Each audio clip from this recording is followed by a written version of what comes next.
Salut les amis, c'est Teddy, je suis très heureux de vous retrouver pour cette nouvelle vidéo. Alors aujourd'hui les amis, on va parler gros sous, on va parler marketing d'expertise, on va parler référencement, on va parler technique d'acquisition client.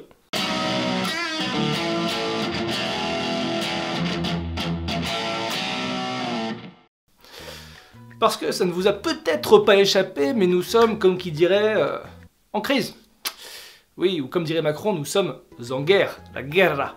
Parce qu'aujourd'hui, on se rend compte avec pas mal de confrères que la situation est un peu précaire et donc c'est compliqué de venir générer de la clientèle par les réseaux physiques, les réseaux traditionnels. Et donc c'est pour ça qu'il faut trouver des moyens alternatifs pour générer de la clientèle, pour générer du lead. Et donc la guerre qui se mène et la guerre que tous les avocats vont mener, c'est celle de l'audience en ligne. Et donc mes amis, c'est pour ça que je décide dans cette vidéo de vous livrer les 5 hacks, les 5 techniques pour augmenter l'audience de son cabinet d'avocats en ligne. Et donc à la fin de cette vidéo, je vous ferai un test de la plateforme Meetlo, qui est une plateforme de mise en relation avocat-client. Et donc pour ceux qui ne l'ont pas fait, vraiment c'est hyper important, abonnez-vous à ma chaîne YouTube et mettez la petite cloche, parce que ça me permet de continuer à vous produire du contenu de qualité. Et donc déjà, première technique, en fait, c'est important d'avoir un site web. Et pas simplement n'importe quel site web, mais un site web de qualité. C'est-à-dire qu'il faut mettre l'accent sur une chose qui s'appelle les offres. Parce que très clairement, le client, il s'en fiche des grands domaines juridiques qui sont le droit pénal, le droit de société, le droit douanier. Ce qui l'intéresse, c'est que l'avocat réponde à des problématiques concrètes. Il va taper avec son petit clavier avocat licenciement économique, avocat succession, avocat divorce.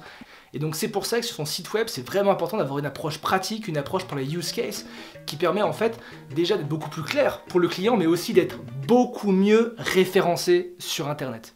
Donc finalement, un site clair, simple, précis et pratique. Et ensuite, deuxième technique, offrez du contenu gratuit à vos clients.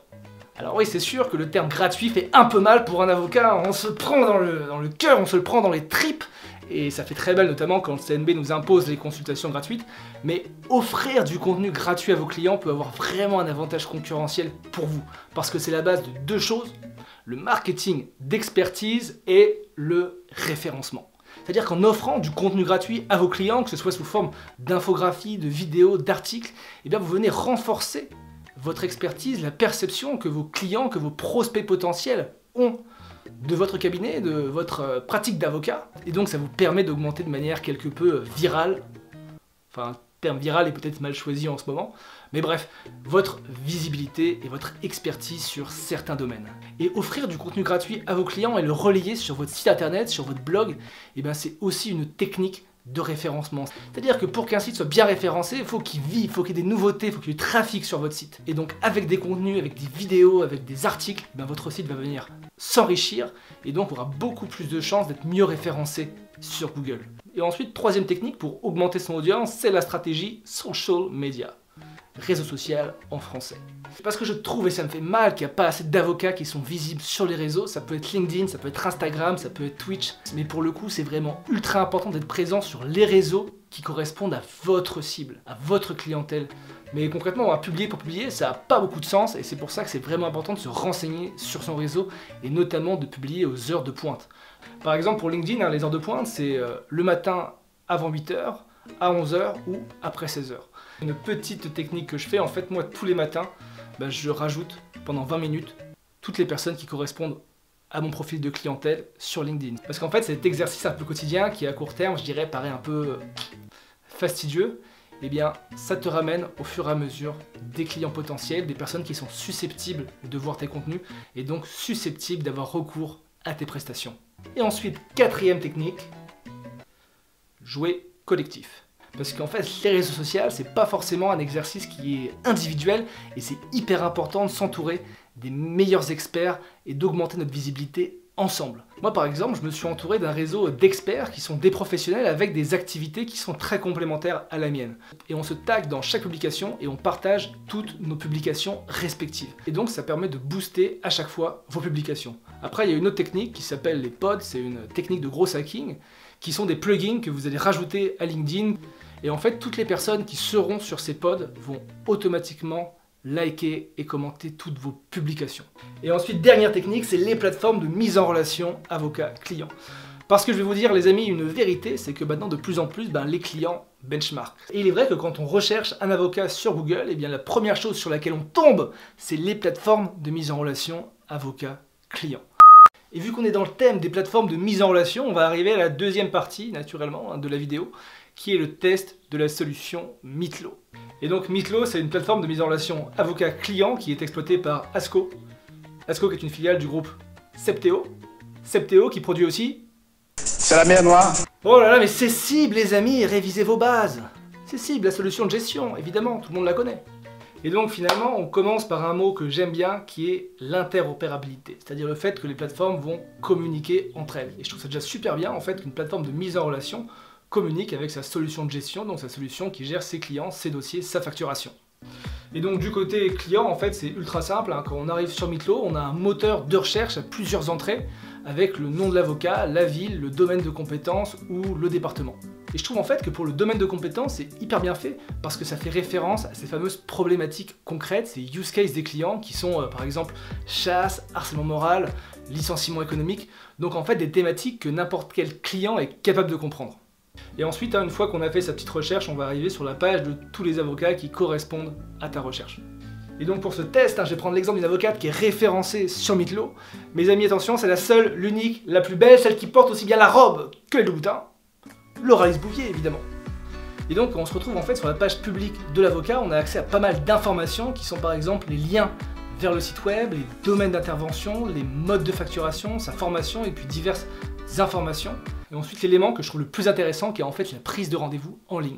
C'est-à-dire qu'en fait on peut en quelques secondes booker un rendez-vous avec l'avocat. C'est-à-dire que pour le client déjà je trouve que ça enlève un petit peu l'aspect anxiogène de prendre son téléphone, d'appeler l'avocat, de tomber sur l'assistance et puis ensuite de galérer pour avoir un rendez-vous. Et pour les avocats en fait je trouve que c'est un gain de temps considérable parce qu'on vient supprimer toute une série d'intermédiaires et donc faciliter la gestion des rendez-vous dans son cabinet. Et donc pour prendre des rendez-vous, c'est extrêmement simple, c'est-à-dire qu'il y a un formulaire de contact que le client va remplir avec une petite case commentaire pour préciser son problème. Mais si je devais être un peu titilleur, parce que c'est un peu mon rôle, en fait j'aurais mis des formulaires qui sont beaucoup plus spécialisés.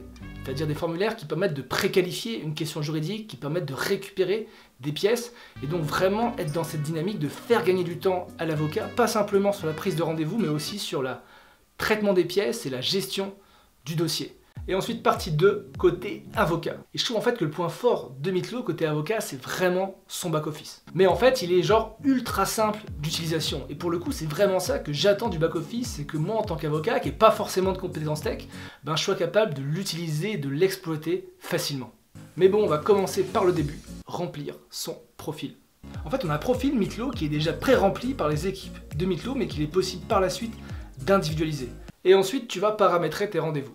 Et notamment, je trouve que ce qui est intéressant, c'est qu'on va catégoriser les services. Par exemple, moi, à titre personnel, j'ai plusieurs activités qui sont droit social, la vidéo, Teddy Prod, et puis Teddy Legal, qui est ma boîte de conseil en transformation digitale.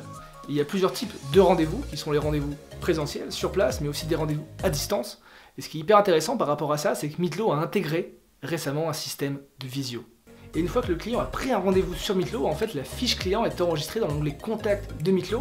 Et je trouve en fait que ce qui est extrêmement intéressant, c'est que la fiche contact est compatible avec ses cibles, ce qui permettra ensuite de transférer la fiche contact de Meetlo directement dans ses cibles. Et ensuite il y a un autre point que j'ai trouvé hyper pertinent dans Meetlo, c'est un des éléments auxquels j'étais le plus sensible, c'est le kit de communication. En fait, le kit de communication, c'est un ensemble d'éléments de communication que les avocats peuvent utiliser pour communiquer avec Meetlo. On retrouve notamment sur la plateforme un bouton en plusieurs couleurs qu'on peut mettre sur son site avec son propre code couleur et qui permet en fait de faire le lien entre son site web et la plateforme Meetlo. On trouve aussi des signatures de mail dans plusieurs couleurs avec un bouton qui suffira de copier pour faire la signature.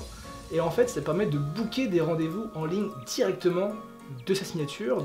Et je trouve en fait que c'est simple, c'est pratique, c'est utile, surtout pour les avocats qui n'ont pas de signature. Et ensuite, le kit va se manifester aussi de niveau physique avec des affiches, des cartes de visite, des brochures.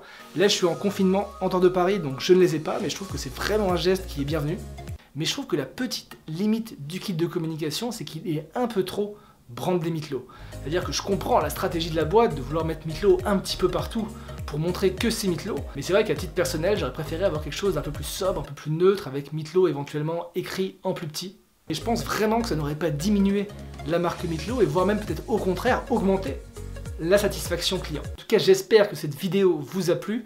Si vous avez des questions, n'hésitez pas à les poser dans les commentaires. Allez, à bientôt!